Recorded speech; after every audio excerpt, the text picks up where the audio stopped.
Salut l'équipe, bienvenue sur Bon Voyage Prodi. Aujourd'hui, la vidéo c'est sur les 5 choses que m'a apporté le programme Au Pair. Première chose, être bilingue en anglais. Je pense sincèrement qu'on peut apprendre bien l'anglais à l'école ou en prenant des cours, choses comme ça. Mais très honnêtement, la seule façon de vraiment être bilingue, de vraiment apprendre à parler une langue, pouvoir la comprendre et vraiment être à l'aise, c'est l'immersion totale. Ça, il n'y a pas de miracle, il faut aller dans un pays qui parle la langue. Quand je suis partie au pair, j'avais vraiment le niveau limite pour partir d'anglais. Quand je suis revenue en France 2 ans plus tard, j'avais le niveau C1. Donc j'avais fait le TOEIC et j'ai eu 930 sur 990. Le fait de vivre dans le pays, dans une famille d'accueil, pour moi c'est vraiment ce qu'il y a de mieux. Parce que là, tu es au quotidien dedans. Tu n'es pas avec des colocs français, tu es dans une famille. Donc, tu apprends tout ce qui est un peu le langage familier, etc., etc. Donc, pour apprendre une langue, je pense que le fait d'être au pair, d'être en immersion avec des enfants, c'est vraiment l'une des façons les plus simples. Parce que du coup, les enfants te jugent moins quand ils sont petits, en tout cas. Ils ont un vocabulaire plus facile à comprendre. Et ensuite, voilà, la famille en général aussi est plus patiente et va t'aider et t'expliquer. Donc pour moi, être au pair, c'est vraiment une façon super pratique d'apprendre la langue sans problème. 2. Les voyages. Si tu lis mon blog, tu as pu voir le nombre incroyable de voyages que j'ai fait en 2 ans. Mais franchement, c'était juste facile parce que j'étais sur place, j'avais 0 frais. Et donc tout l'argent qu'on me donnait, donc les 800 $ par mois, c'était de l'argent poche. Donc en fait, j'avais 800 $ par mois pour faire ce que je voulais. Et j'aurais pu en faire plus si j'avais fait un peu moins de shopping. Donc petit conseil, on se calme sur le shopping et les Starbucks et on économise pour les voyages. Donc durant ces 2 années, j'ai vécu près de San Francisco. Donc j'ai vu beaucoup San Francisco. J'ai vécu aussi à Washington DC. Ensuite, en termes de voyage, j'ai fait Boston, New York au moins 2 ou 3 fois. Je suis allée à Miami, à Atlanta, la Nouvelle-Orléans, Reno, Lac Tahoe, Yosemite, Sacramento. J'ai fait un road trip San Francisco, Los Angeles avec ma maman, ça c'était vraiment génial. Donc Malibu, Santa Monica, Las Vegas, le Grand Canyon. Je suis allée 2 fois à Universal Studios à Los Angeles et 1 fois à Universal Studios à Orlando. Donc du coup Orlando aussi. Franchement, Universal Studios Orlando, je vous le conseille, c'est vraiment génial. Disneyland Six Flags, c'est aussi un parc d'attractions. J'ai fait du wakeboard et de la bouée au lac McClure. Et évidemment, c'est sans parler des petits week-ends à gauche, à droite, aux alentours de San Francisco. Et sans parler de tous les événements que j'ai fait sur place, la Saint-Patrick, Halloween, la Rock Race, etc., etc. Bref, pendant 2 ans, je me suis éclatée. 3. Les rencontres. De vivre à côté de San Francisco, donc la Silicon Valley, l'un des endroits du monde où il y a le plus de technologie, les plus grosses boîtes qu'on connaît, automatiquement, les gens qu'on rencontre là-bas, ils sont en général tous un peu entrepreneurs, avec cet esprit-là de la Californie, donc c'est vraiment intéressant. Les au pairs aussi, puisque du coup j'ai rencontré des au pairs qui venaient du monde entier. J'avais des copines françaises, mais j'avais aussi des copines qui venaient d'Europe ou d'Amérique latine. Et c'est vraiment sympa, c'est des filles avec qui on est toujours en contact, même si du coup on se voit plus, vu qu'on vit beaucoup trop loin. Mais ça a été en tout cas pour moi des super copines sur place avec qui je me suis éclatée. Et évidemment, j'ai rencontré sur place le père de mes enfants. Donc, en termes de rencontres, difficile de faire mieux.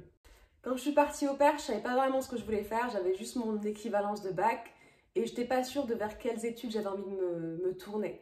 Et le fait de rencontrer tous ces gens-là, d'écouter leur parcours, de découvrir des choses que je ne connaissais pas, puisque moi, à la base, dans ma famille, on est plus côté secteur public, donc c'est des enseignants, des infirmiers et tout ça. Il n'y a personne vraiment qui travaille dans le secteur privé, donc de l'entreprise, et j'avais pas du tout connaissance de ce monde-là. Pour moi, les écoles de commerce, c'était pour des gens qui étaient juste des manias de la vente, des gens super confiants et tout ça.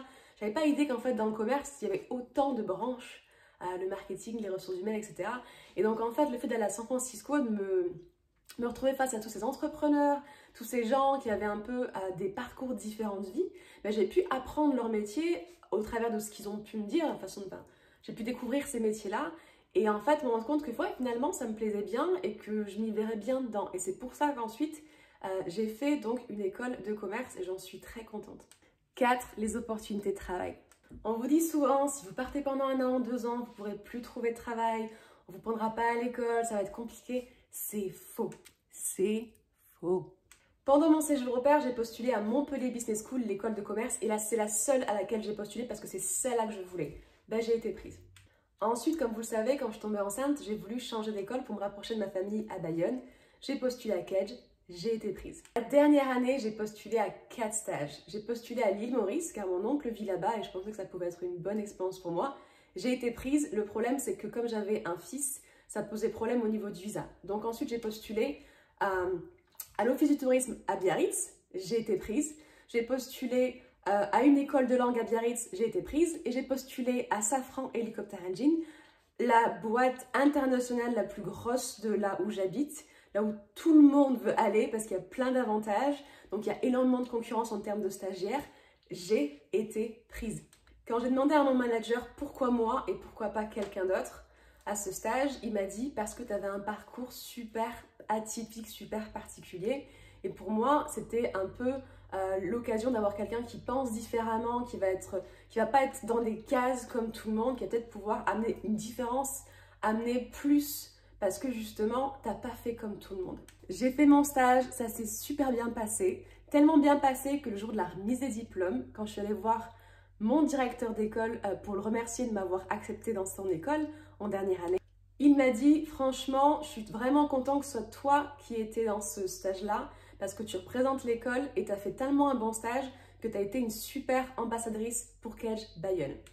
Donc, la prochaine fois que quelqu'un te dit « Oui, mais si tu pars pendant 1 an, tu pourras plus rien faire, on voudra plus de toi », bah, tu sais que c'est une grosse blague en fait. Et 5, la confiance en soi. Alors attention, la confiance en soi, ça ne veut pas dire qu'on se la raconte, qu'on est là, machin et tout, qu'on est trop fier. C'est pas ça la confiance en soi. La confiance en soi, c'est avoir confiance qu'on est capable de faire quelque chose. On ne le sait pas toujours, on mélange un peu tout, l'estime de soi, machin. La confiance en soi, c'est quand on croit en ses capacités à faire quelque chose. Ce qui veut dire par exemple que quand il y a quelque chose qui me fait peur, quelque chose que j'ai jamais fait avant, où je suis pas forcément à l'aise, où je suis un petit peu timide et tout ça, je vais avoir confiance que je vais trouver les solutions, que je vais trouver les moyens et que je vais m'en sortir pour y arriver. Même si je suis naze et que je flippe de le faire. Par exemple, quand je suis rentrée de mon séjour au pair, je suis rentrée en école de commerce, on pouvait faire dans les associations président, vice-président, etc. Je n'avais jamais travaillé en association et j'avais jamais vraiment managé personne. Mais j'avais envie de faire ce truc-là, je me dis c'est un challenge, j'ai envie de tenter le coup, on verra bien. Je suis passée à l'oral devant tout le monde pour me présenter pour qu'on vote pour moi et j'étais mais en sueur. Franchement, j'ai cru que j'allais tomber dans les pommes. Le fait de devoir parler devant tout le monde, ça fait des années que je ne l'avais pas fait. J'étais super mal. Je ne sais pas si ça s'est vu ce jour-là, mais franchement, j'étais trop mal. J'avais la tête qui allait exploser tellement j'avais de l'adrénaline qui montait et tout ça. J'avais envie de tout planter et de partir. Évidemment, je ne l'ai pas fait. J'ai été élue et à partir de là, j'ai fait de mon mieux. Faire ces vidéos YouTube. Je suis une brêle, j'ai jamais fait de vidéo de ma vie, je sais pas faire un montage, je connais pas tous les petits trucs qu'il faut faire, accélérer, à monter le truc, mais je sais rien faire. Mais je le fais quand même, c'est pas grave. Au moins je fais, j'essaie, j'apprends et au fur et à mesure, j'estime que voilà, je pourrais m'améliorer et mes vidéos, elles seront mieux à chaque fois ou dans quelques mois, quelques années. Mais au moins, c'est pas grave, je tente.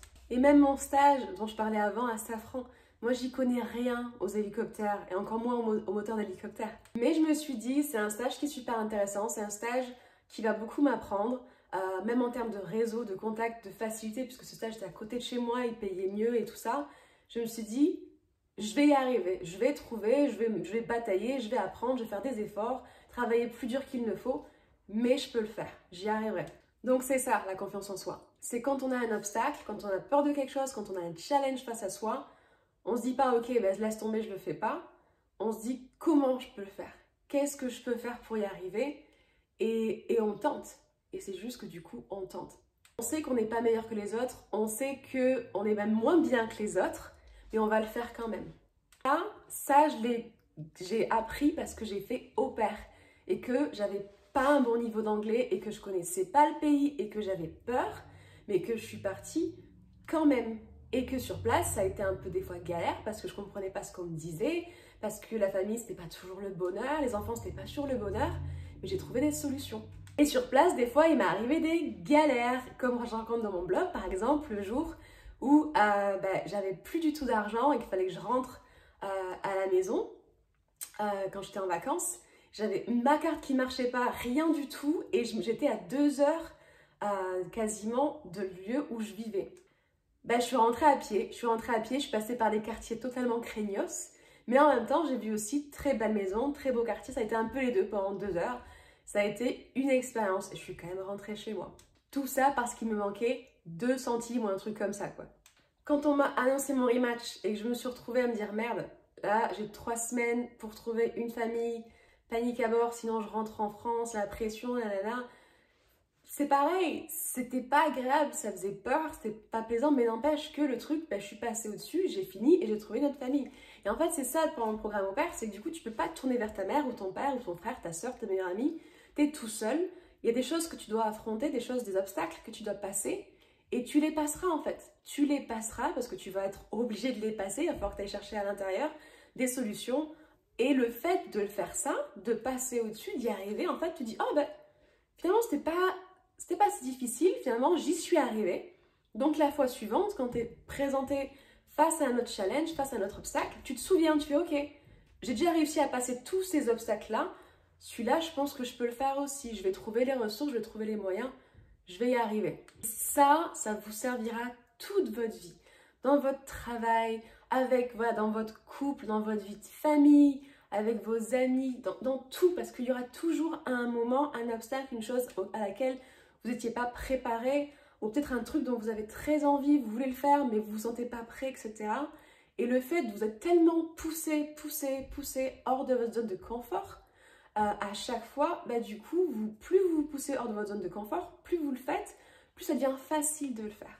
Et ça, il n'y a pas 10 000 façons d'y arriver, il faut passer à l'action. Et le petit bonus, avoir accès à un monde beaucoup plus grand, dans le sens que quand tu parles anglais, il y a énormément de choses qui sont traduites que en anglais ou qui ne sont jamais traduites. Le fait de pouvoir même discuter avec n'importe qui, puisque la langue anglaise, il y a la plupart des gens qui la parlent au moins en deuxième langue. Ce qui veut dire que quand toi tu parles anglais, tu peux techniquement parler avec n'importe qui. Comme je le raconte quand je suis partie au Grand Canyon, j'avais à côté de moi quelqu'un qui venait de Singapour. Quelqu'un qui du coup parlait anglais. Donc j'ai été capable d'avoir toute la journée, je me suis incrustée dans cette petite famille de gens qui vivaient à Singapour et j'ai passé toute ma journée avec eux pendant j'allais au Grand Canyon et j'ai pu discuter avec eux et partager des moments avec eux parce que je parlais anglais. Mes copines au pair qui venaient d'Autriche, du Mexique, de Norvège, au final, elles parlaient pas en anglais en première langue mais en deuxième langue et c'est ce qui nous a rapprochés, c'est ce qui a fait qu'on a pu pendant toutes ces 2 années-là être copines et passer du temps ensemble parce que l'anglais nous a permis de faire cela. Les spectacles, les vidéos YouTube, les films, les podcasts, il y a tellement de choses que vous ne pouvez pas avoir en français. C'est juste comme ça. Et donc toute cette connaissance-là, il n'y a pas photo. Si vous la voulez, il faut parler l'anglais. Si vous parlez que français, ça veut dire que techniquement, toute votre vie, vous n'aurez accès que à ce qui est traduit ou à ce qui est proposé en français. Alors oui, dans le futur, peut-être que il y aura des oreillettes spéciales. En attendant, c'est pas le cas. Donc en attendant, vous êtes super limité. Et le père de mes enfants ne parle pas un mot de français. Ce qui veut dire que la seule raison pour laquelle on a pu apprendre à se connaître et on a pu vivre et créer une vie ensemble, c'est parce que je parle l'anglais. Donc ça, pour moi, c'est le petit bonus extra, le fait d'être bilingue dans cette langue-là va vous ouvrir les portes du monde. Autant en termes de culture, d'information que de relations humaines. Et voilà, j'espère que cette vidéo vous a plu, qu'elle vous aura permis de comprendre un peu mieux les avantages d'un séjour à l'étranger, puisque finalement, moi je parle du programme au pair, mais tout ça, vous l'aurez même en faisant un séjour normal à l'étranger, si vous partez quelques mois. Donc voilà. Comme d'habitude, on se retrouve sur TikTok, Instagram et sur mon blog où je raconte ma vie d'au pair tous les jours.